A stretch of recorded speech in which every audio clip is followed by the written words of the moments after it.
Voici Aubernais, le petit point rouge où nous sommes installés. Et ce matin, les amis, sur la place du marché de Noël, eh bien, elle est à nos côtés.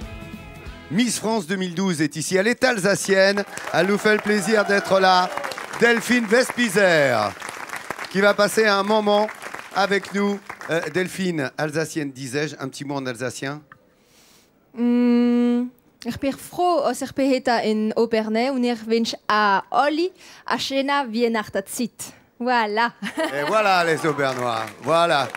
Tu nous as souhaité la bienvenue en fait en alsacien, non? J'ai dit que j'étais très contente d'être aujourd'hui au Obernai et que je souhaitais à tous un très joyeux temps de Noël. Eh bien, écoute, merci beaucoup d'être avec nous. Mais en tous les cas, la gastronomie le connaît parfaitement. Et aujourd'hui, pardonne-moi, en l'honneur de la présence de Delphine Vespizer, Miss France 2012, qui est végétarienne, tu as préparé un plat végétarien. Oui, il aura fallu Delphine pour me faire lâcher le cochon. Et le knoedel, c'est une boulette de purée de pommes de terre. Alors, on va dire que là, c'est un peu plus moderne. Quand même. Attends, Mais je ça a une l'air très petite bon. précision. Vas-y, Delphine.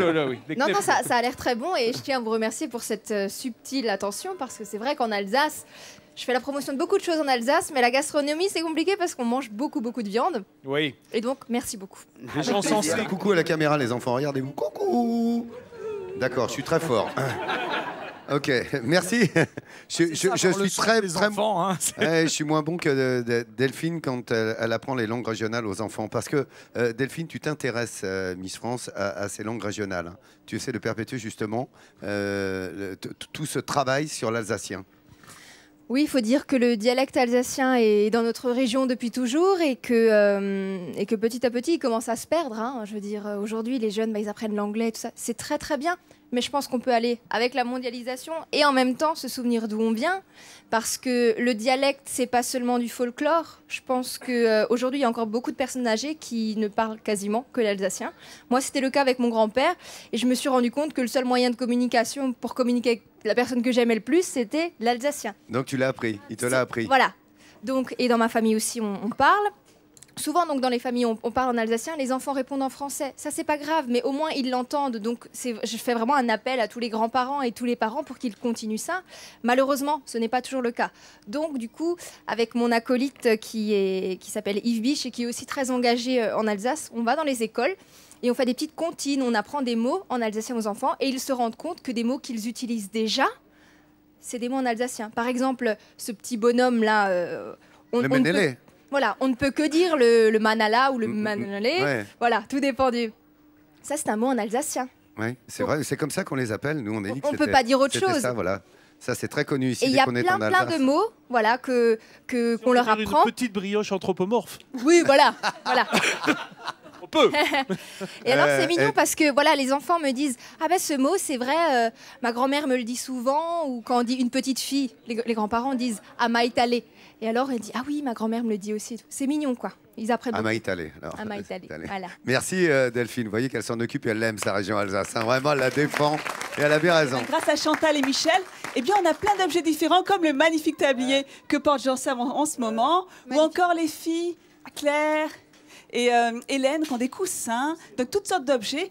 Et au niveau des coloris, donc il y a énormément de bleu et de rouge. Pourquoi? Parce que ce sont les couleurs traditionnelles, parce qu'à l'époque, c'est vraiment les deux couleurs qu'on savait fabriquer. Le rouge avec la Garance et le bleu pastel que l'on importait d'Allemagne, de Cologne, plus exactement. Et moi, j'ai une petite question, justement. Oui, dis-moi. Est-ce que ta doudoune, tu l'as d'Alsace? Parce qu'en fait, on dirait que tu as du kelch à l'intérieur aussi. Comment t'es dit, Delphine? Chez moi, tout est pensé. Je me suis dit, bah écoutez, vu que je présentais du kelch, je vais prendre une petite doudoune avec intérieur Chicaro, voilà. Non, mon intérieur n'est pas en lin ni en chanvre, tu as raison. Et Delphine, à tes côtés, notre Miss France, tu as Eiko, toi aussi, tu as un chien. Hein? Oui, moi j'ai un jeune Golden Retriever, d'ailleurs, que j'ai emmené, donc...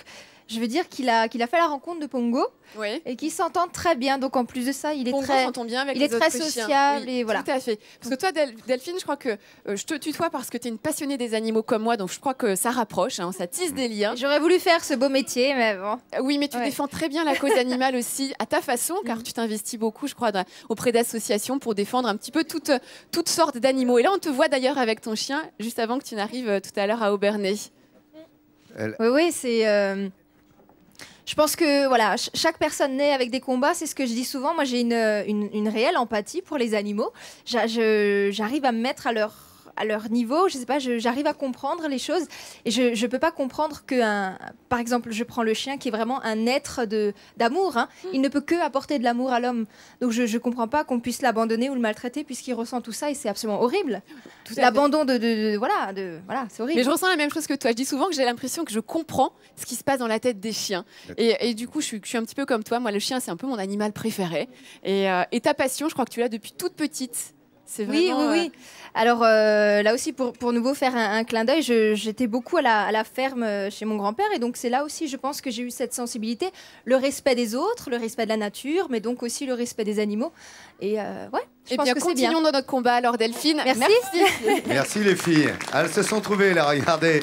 Hélène et Delphine Vespizer, Miss France 2012. Il me semble que ces gnocchis sont préparés. Vincent, si vraiment tu insistes, tu peux maintenant envoyer clip si tu le désires. Comment as-tu préparé cette recette? T'es impatient. Moi, je garde toujours plein de pâtes sur les doigts quand je fais les gnocchis. Et là, il m'a donné toute la solution, Thierry Schwartz. Regardez, là, il est en train de dresser dans un potimarron qu'il a simplement évidé. Et pendant ce temps-là, qu'il dresse avec beaucoup d'art, on va regarder le déroulé de cette recette qui est, somme toute, assez simple, à condition de mettre les légumes au four. Alors, on a des pommes de terre, des betteraves, on a également du potimarron. On met la chair au four pour la dessécher, pour la cuire, la dessécher. Puis quand on a récupéré cette purée un peu desséchée de betterave, par exemple, on met de la farine et un jaune d'œuf. Et puis, on va faire la pâte. Voilà. C'est la farine qui va lier le gnocchi une fois qu'on le fera cuire à l'eau. Regardez, ça, c'est la pâte de potimarron. Et dans ces petits saladiers, on récupère cette pâte à gnocchi que l'on va mettre sur la farine. Et là, il faut avoir la main extrêmement légère, Lolo. Parce qu'il faut pouvoir rouler sans écraser. C'est pas simple, il faut vraiment le tour de main, tu nous l'as montré. Il faut le pousser, c'est pour ça qu'il faut bien fleurer, bien fariner son plan de travail. Delphine est en train de prendre un cours avec nous. Et ensuite, lorsqu'on a ce boudin, je parle pas évidemment de Delphine, on a directement les gnocchis à tailler. Heureusement que c'est Miss France 2012. Hein. Bah oui, tu peux lui faire, elle se marre, elle. Tu peux y aller, elle se marre. Je préfère préciser, bien entendu. Et dans l'eau bouillante frémissante, pour pas les foutre en l'air, parce que si l'eau est trop forte, ça les casse en deux. Eh bien, on a effectivement notre gnocchi qui va cuire combien de temps, Thierry? Environ 1 minute. 1 minute. C'est parfait, c'est simple. Bon, attends, ça sort, c'est tout chaud, c'est merveilleux. Fais goûter Delphine Vespizer. Il y a Nicole qui va goûter avec nous et Delphine également. Est-ce que tu as une... Qui est bretzel d'or également, Delphine Vespizer. Ah oui. Allez, entrez, mesdames. C'est Delphine, allez-y, goûtez, allez-y, Delphine. Le bretzel d'or qui est Delphine Vespizer ici. Merci beaucoup Delphine d'avoir été avec nous aujourd'hui. Bon appétit à tous. Il est bientôt midi en France, comme à Aubernais.